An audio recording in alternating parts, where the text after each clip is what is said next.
So, God forbid, there is a shooting at a Muslim center, mosque, community, somewhere near you, and you want to know if it would be appropriate to send flowers. First of all, that is an incredibly kind and generous thing to do, and I personally believe that that would be very well received.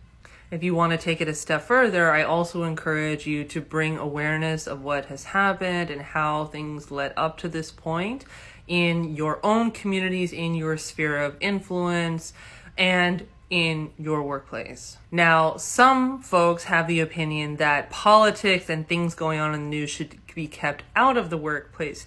However, we know that that has never been the case for folks with areas of privilege. Things that they consider important and things that corporations and capitalism find very important have always had a place in the workplace, politically, and in similar fields. So I personally believe, and I encourage others to consider, not thinking of it as scraping all politics out of the workplace, but integrating it into a more holistic view of the world in which politics and the ways of the news really absolutely affects our day-to-day lives, and we don't just check our lives at the door or when we log in at home if we're working from home, and we just send our emails and we just do our Excel sheets and we're just robots mindlessly doing work, and then we can go and actually have emotions after we get home from work, especially if it is something as traumatic as a massacre, as a shooting, as something similar to that. You can also, on an interpersonal level, if you know anyone from the community that has been affected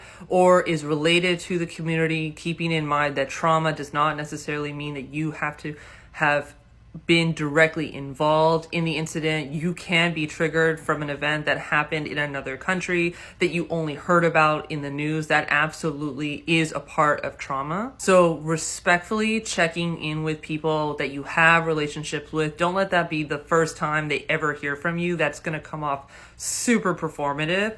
But if you have a relationship with someone, you know that this is something that's affected their community, their group, whether at home or internationally, checking in with them. Is there anything I can do for you? Can I send you some food? Can I give you a hug? Whatever is appropriate for your relationship and for what they are going to find meaningful, but just something to the fact I'm thinking of you, I'm thinking of your community, and I'm going to do what I can to uplift that, to make sure that this never happens again.